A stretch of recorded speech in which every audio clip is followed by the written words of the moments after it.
Hello students, దీని ముందు వీడియోలో మనం హీటు, టెంపరేచర్, స్పెసిఫిక్ హీట్ గురించి నేర్చుకున్నాం.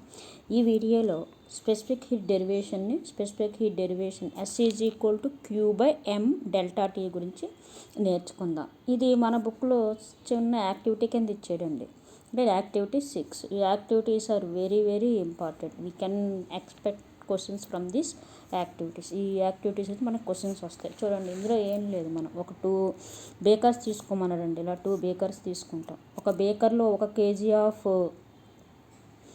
వాటర్ని తీసుకుంటాం, ఇంకో బేకర్లో 250 grams ఆఫ్ వాటర్ని తీసుకుంటాం. ఈ 2 వాటర్స్ ఒకే ఇనీషియల్ టెంపరేచర్ ఉండేటట్టుగా మనం తీసుకోవాలి. తర్వాత ఏం చేస్తామంటే 2 వాటర్స్ని హీట్ చేస్తాం. 2 బేకర్స్లో వాటర్ని మనం హీట్ చేస్తాం, అంటే హీట్ ఎనర్జీ సప్లై చేస్తాం. కానీ సేమ్ హీట్ ఎనర్జీని సప్లై చేయాలంటే సేమ్ ఫ్లేమ్లో ఉంచాలి. ఒకదాని హైలో ఒకదాని సిమ్లో అలా కాకుండా రెండింటిని ఒకే ఫ్లేమ్ సప్లై చేయాలి, ఒకే అమౌంట్ ఆఫ్ హీట్ ఎనర్జీని సప్లై చేయాలి. అప్పుడు ఈ రెండింటి టెంపరేచరు 60 degreesకి రీచ్ అయ్యే వరకు మనం హీట్ చేయవలసి వస్తుంది. రెండింటి టెంపరేచర్ 60 degreesకి రీచ్ అయ్యే వరకు మనం ఏం చేయాలి, దీన్ని హీట్ చేయాలి. ఇలా హీట్ చేసినప్పుడు దీనికి ఎంత టైం పడుతుంది 60 degrees రీచ్ అవ్వడానికి, ఈ 250 grams ఆఫ్ వాటర్ ఉన్న బేకర్కి, అలాగే 1 kg ఉన్న బేకర్కి ఎంత టైం పట్టినదే నోట్ చేసుకోవాలి. మనం సింపుల్గా చెప్పచ్చు, దీనికి ఎక్కువ టైం తీసుకుంటుంది, 250 grams ఆఫ్ వాటర్ ఉన్నది ఎక్కువ టైం తీసుకుంటుంది కేజీ కంటే. ఎందుకంటే ఇందులో M ఎక్కువ, ఇందులో M ఎక్కువ, ఇందులో M తక్కువ, అంటే మాస్, దీని మాస్ ఎక్కువ, దీని మాస్ తక్కువ. సో నెక్స్ట్ ఏంటి, దీనికి ఎక్కువ సేమ్ టెంపరేచర్ రీచ్ అవ్వడానికి 60 degrees రీచ్ అవ్వడానికి దీనికి మోర్ అమౌంట్ ఆఫ్ హీట్ ఎనర్జీని సప్లై చేయాలి, దీనికి తక్కువ అమౌంట్ ఆఫ్ హీట్ ఎనర్జీని సప్లై చేయాలి. కానీ టెంపరేచర్ అంటే T = కాన్స్టెంట్, రెండింటి 60 degrees ఉంటుంది. సో దీన్ని బట్టి ఏం చెప్తాం మనం, మాస్ పెరిగి కొద్దీ ఒక సబ్స్టెన్స్కి సప్లై చేయవలసిన హీట్ ఎనర్జీ అనేది ఇంక్రీజ్ అవుతుంది. ఇక్కడ చూడండి, you need more time to raise the temperature of the water in a large beaker. More time you are heating means we are supplying more heat energy in a large beaker compared to the water in a small beaker. Yes, small beaker. Same change in the temperature change is same. ఎందుకంటే initial temperature రెండింటిది same, final temperature రెండింటిది same.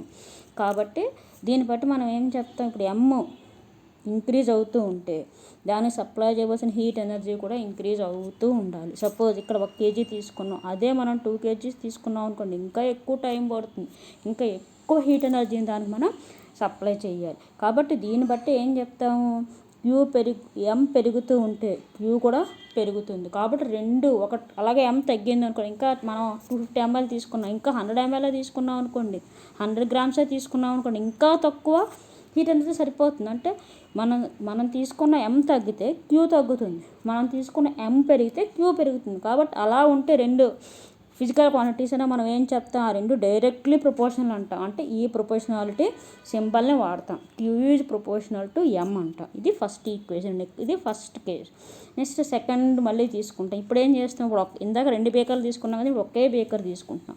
ఇందులో 1 kg of వాటర్ని తీసుకుంటాం, అంటే M = kg, అంటే mass అనేది ఇక్కడ మనం కాన్స్టెంట్ మాస్ని తీసుకుంటున్నాం.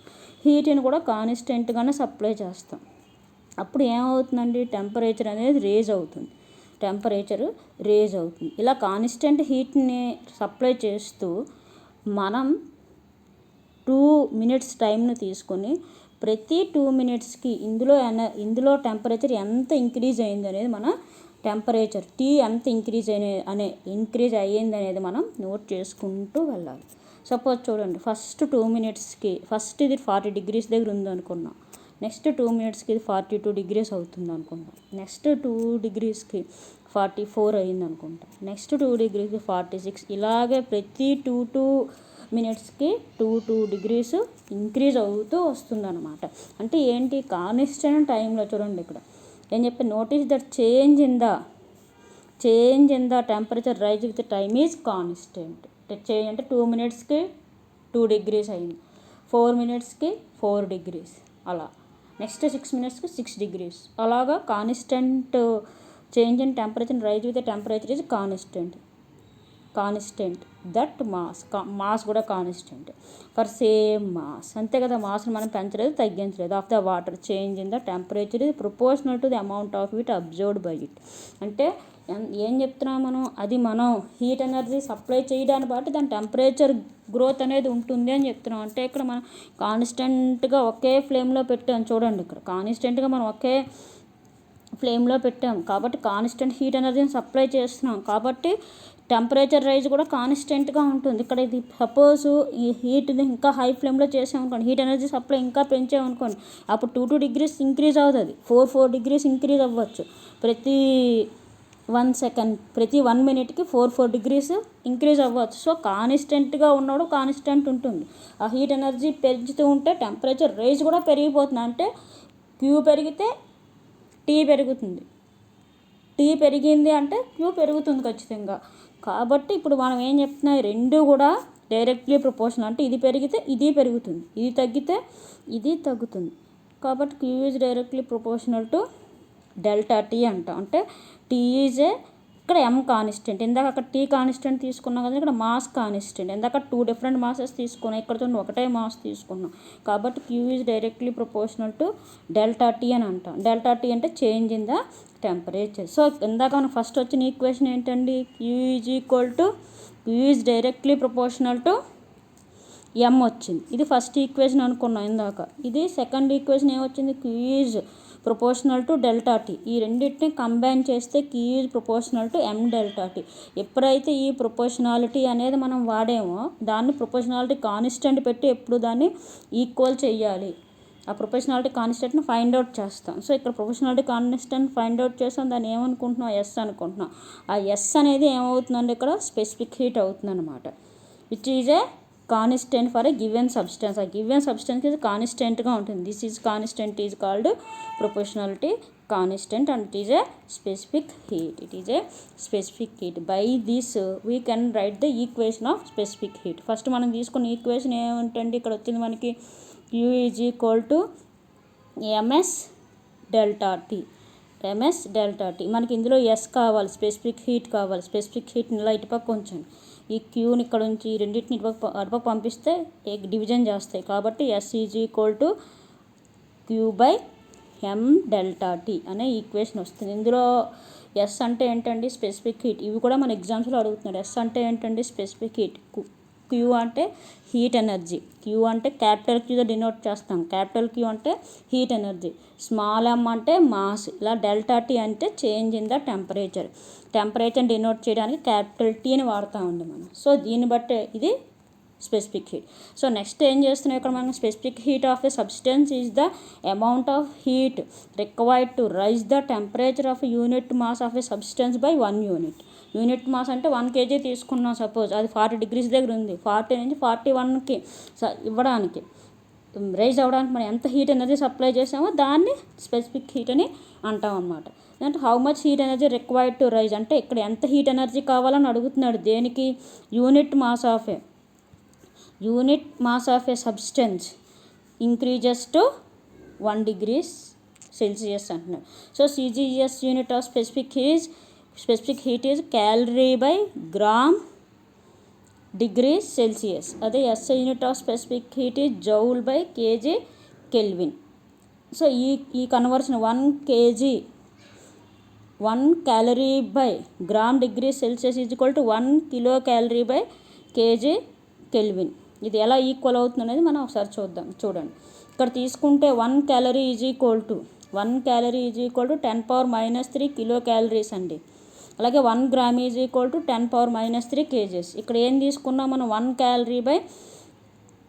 calorie by gram degrees Celsius 1 is equal to 1 kilocalorie. 1 kilocalorie ఎలా వస్తుందండి, 1 kilocalorie అంటే ఎంత, ఇది 1 calorie ఈజ్ ఈక్వల్ టు ఇక్కడ ఏం రావాలి యాక్చువల్గా 10⁻³ kilocalories రావాలండి. బై ఇక్కడ కేజీ అంటే ఎంత అండి, 10⁻³ grams. 10⁻³ kgs. 1 gram is equal to 10⁻³ kgs. 1 gram చూడండి, 1 gram 10⁻³ kgs. అలాగే ఒక క్యాలరీ 10⁻³ కిలో క్యాలరీస్. సో ఈ రెండు క్యాన్సిల్ అయిపోతాయండి. కాబట్టి 1 calorie by gram degrees Celsius is equal to 1 kilocalorie by kg Kelvin. kg Kelvin, this is the SI units of specific heat అండి. This is the SI units of specific heat. This is the CGS units of specific heat. This, and also we know that calorie is the unit of heat in CGS, and joule is the unit of heat for MKS or SA system. So ikkada kilocalorie, already we know that 1 calorie is equal to 4.186 joules. ikkada grams ni kgs loki మార్చాలి, kgs లో కావాలి కాబట్టి 1 gram is equal to 10⁻³ kgs. Kelvin అలా ఉంచేస్తామండి, ఎందుకంటే +227 చేస్తాం degree Celsius. So అక్కడ మార్చుకుంటాం కాబట్టి kelvin అలా వదిలేస్తాం. ఇప్పుడు 4.186 ఇంటూ జౌల్, దీన్ని పైకి తీసుకురండి, డినామినేటర్లో ఉన్నదాన్ని పైకి తీసుకొస్తే -3 కాస్త +3 అవుతుంది. So 4.186 joules into 10⁻³ into kg kelvin అండి. This is the SI unit of specific heat, and this is the CGS unit. These conversions are very very important and these conversions are very very important. This is about the formula S is equal to Q by M delta T. So దీని మీద వచ్చే questions, application questions చూద్దామండి. అంటే మన text బుక్లో ఇచ్చిన కొన్ని ఇచ్చాను, ఇలా చూడండి ఎలా అడుగుతున్నాయి అంటే అది ఓన్గా అడగచ్చు. ఇప్పుడు క్వశ్చన్స్ అన్నీ వాడు టెక్స్ట్ బుక్లో ఉన్నవే అడగాలనే రూల్ లేదు. సో ఇక్కడ చూడండి మన ఓన్గా కొన్ని నేను ఫ్రేమ్ చేసి ఇచ్చాను. Distinguish between the calorie and the joule అన్నాడు. అంటే క్యాలరీ అండ్ ద జౌల్ అంటే ఏం చెప్తామంటే ఇక దీని ముందు చూసుకున్నాం కదా, ఇదే calorie is the CGS unit of heat, joule is the MKS or SI unit of heat, అంతే. ఓకే, నెక్స్ట్ ఇది కన్వర్షన్ కూడా రాయొచ్చు. 1 calorie is equal to 4.186 joules. 1 calorie is equal to 4.186 joules. These are 1 mark questions అండి. Next చూడండి, specific heat ఇలా అడుగుతారు. ఈ ఈక్వేషన్స్లో టర్మ్స్ని అడుగుతున్నాడు. Specific heat S is equal to Q by M delta T. Define the terms in the equation. ఇలా అడగడానికి కూడా chances ఉంది. ఈ S ఏంటండి? స్పెసిఫిక్ హీట్, మనకు తెలుసు స్పెసిఫిక్ హీట్. అండ్ Q అనేది heat energy, M mass, T అనేది change in the temperature. These are the terms in the S is equal to Q by M delta T. Okay, next third question, derive the Q is equal to MS delta T. లేదంటే S is equal to కూడా అడగచ్చు, ఇలా అన్న అడగచ్చు. Okay, sorry ఇది. So దీంట్లో మనం ఇందాక చెప్పుకున్నాం కదండి, ఫస్ట్ యాక్టివిటీ ఇదే. ఫస్ట్ యాక్టివిటీ మనం చెప్పుకున్నాం కదండి, ఇక్కడ ఈ యాక్టివిటీ రాయాలి. Take a 2 bakers of equal volume and all what I explain this all up to hear you need to write ma. So these are the questions we can expect from this. Next, what is the indicator of the average kinetic energy of the molecule of the body? What is the indicator of the average kinetic energy of the molecule of the body? మనం చెప్పుకున్నాం. The change in the increasing in the kinetic energy will causes increasing in the temperature. So ఇక్కడ ఏం రాస్తామండి దీని answer? Temperature. ఈ 1 mark questions ఎక్కువ మంది mistakes రాస్తారండి. 10/10 రావడానికి ఇవే మనకు మెయిన్గా చేస్తాయి కాబట్టి వీటిని నేర్చుకోవాలి. Which scale of temperature is called absolute scale of temperature అంటే kelvin scale. If you measure the temperatures in kelvin it is called absolute temperature. So which scale is temperature is called absolute scale of temperature అంటే Kelvin scale అమ్మ. which is the name of the quantity that determine the direction of the heat flow అని అడుగుతున్నాడు. Direction of the heat flow ఏది determine చేస్తుందండి? Same temperature. If you need some more application questions you can send me. I will answer those questions. So thank you for watching my video. All the best.